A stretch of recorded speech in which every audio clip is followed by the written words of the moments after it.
Innal hamdalillah nahmaduhu wa nasta'inuhu wa nastaghfiruh wa na'udzu billahi min sururi anfusina wa sayyiati a'malina may yahdihillahu fala mudhillalah wa may yudlil fala hadiyalah.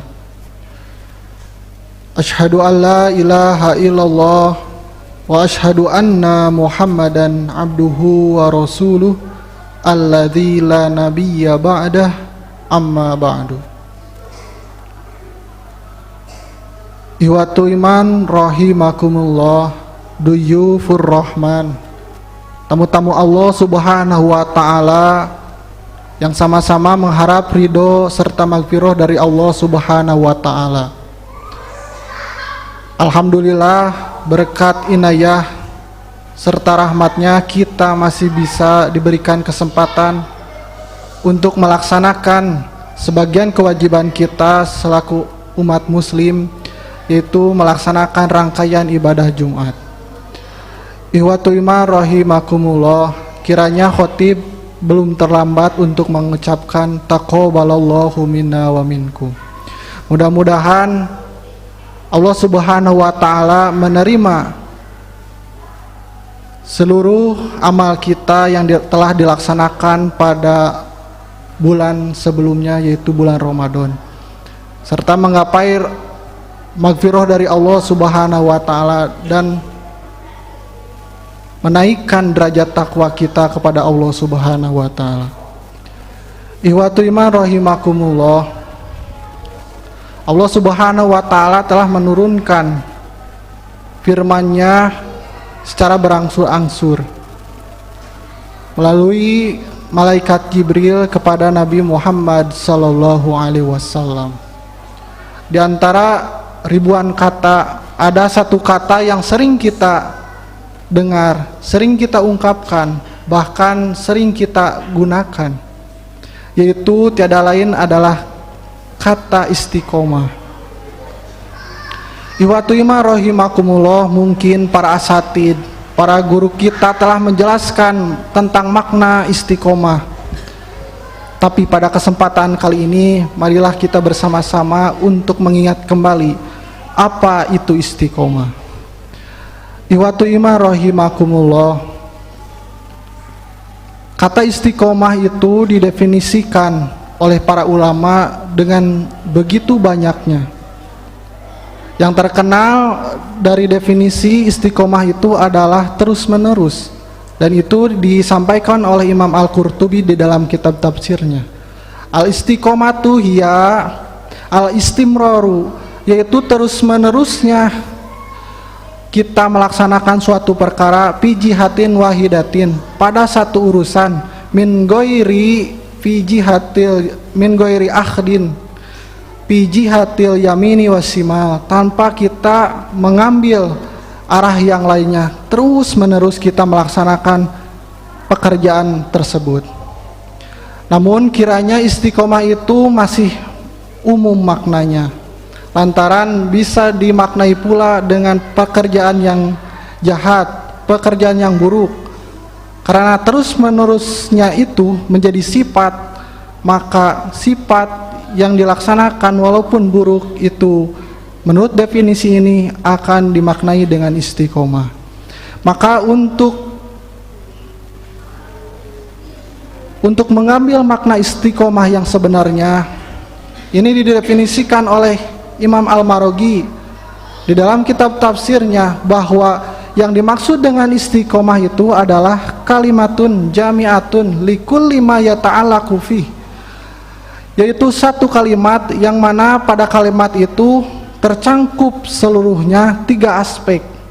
Yang pertama bil ilmi, yang kedua bil amal, yang ketiga adalah bi akhlaqil fadilah. Yang pertama dengan ilmu, yang kedua adalah dengan amal, serta yang ketiga adalah dengan akhlakul yang utama. Maka ihwatu iman rahimakumullah, untuk kita menggapai derajat istiqomah akan terasa sulit, karena tiga aspek ini harus ada pada diri kita, ilmu, amal, dan akhlak yang utama. Kendatipun demikian, tak usah kita bersedih hati karena istiqomah itu menjadi sulit. Namun kita semua terus berusaha untuk menjadi manusia yang istiqomah, taat kepada Allah Subhanahu wa taala.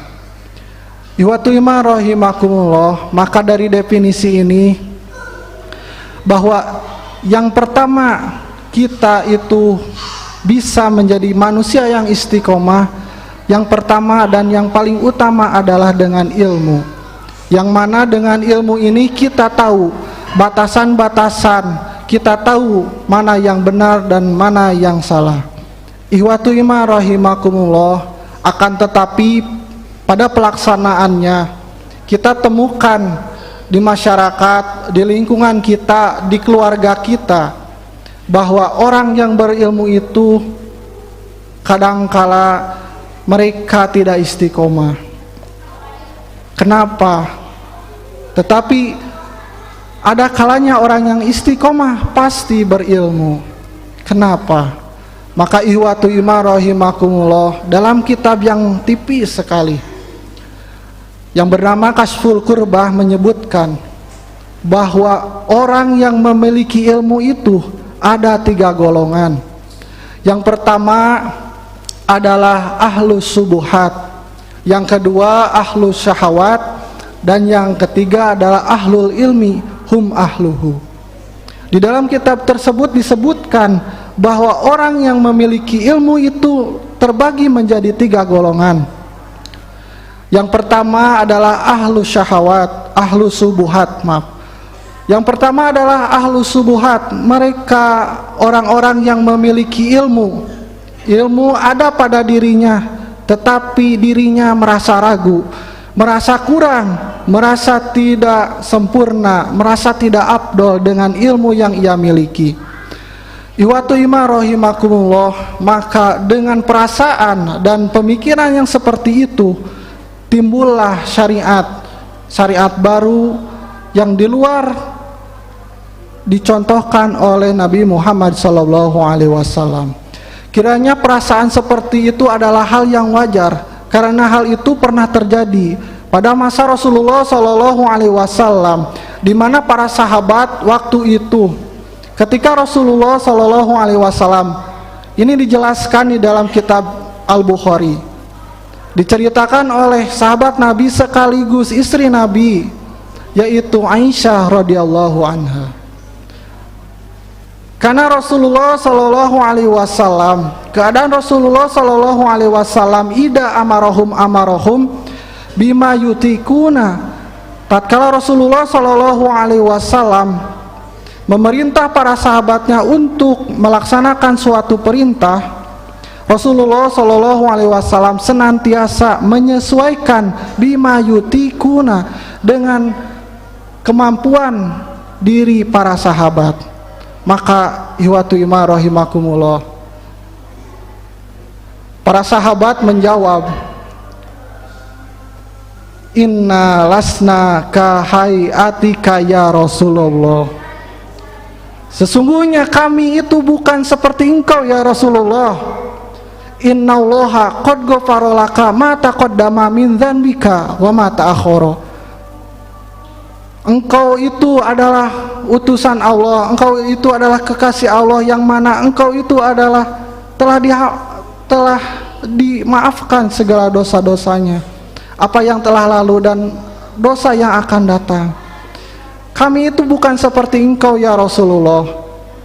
Maka pada waktu itu Rasulullah SAW mendengar jawaban para sahabat waktu itu. Pagodoba hatta yu'rafal godobu fi wajihi. Sampai-sampai Rasulullah SAW marah semarah-marahnya, sehingga marahnya itu dapat diketahui dalam raut mukanya.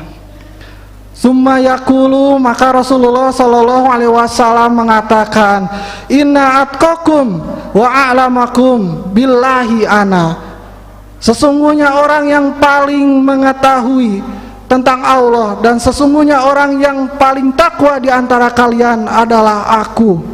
Mengapa engkau melaksanakan ibadah-ibadah yang ingin melebihi dari aku? Ihwatu iman rahimakumullah. Maka tidak heran 3 orang sahabat pun pernah datang kepada istri Rasulullah Shallallahu Alaihi Wasallam menanyakan bagaimana ibadahnya Rasulullah Shallallahu Alaihi Wasallam. Istri Rasulullah Shallallahu Alaihi Wasallam pada waktu itu menjawab, dan timbullah suatu kesimpulan, timbullah satu pemikiran bahwa Rasulullah Shallallahu Alaihi Wasallam yang begitu rajinnya ibadah kepada Allah Subhanahu Wa Taala, dijaminnya masuk surga dan telah diampuni segala dosa-dosanya, segitu beratnya, segitu tekunnya ibadah kepada Allah Subhanahu Wa Taala, kami para sahabat dengan amal yang secuil itu, yang kita ketahui bahwa amaliyah para sahabat itu berbeda dengan kita, saking berat-beratnya. Ihwatu iman rahimakumullah. Maka 3 orang sahabat ini mempunyai kesimpulan.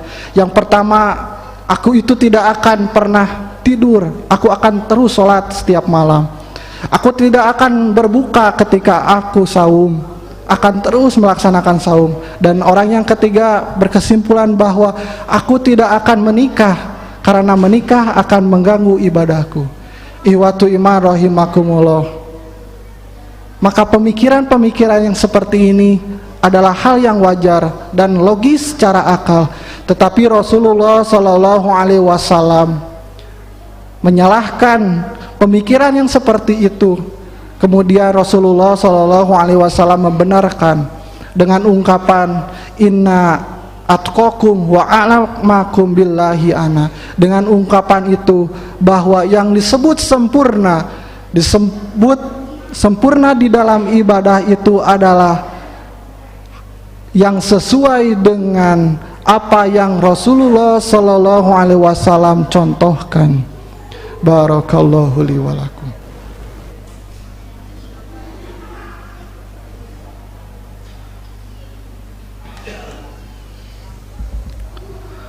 Hamdan syukran lillah, asyhadu an la ilaha illallah wa asyhadu anna Muhammadan abduhu wa rasuluh alladzi la nabiyya ba'da, amma ba'du.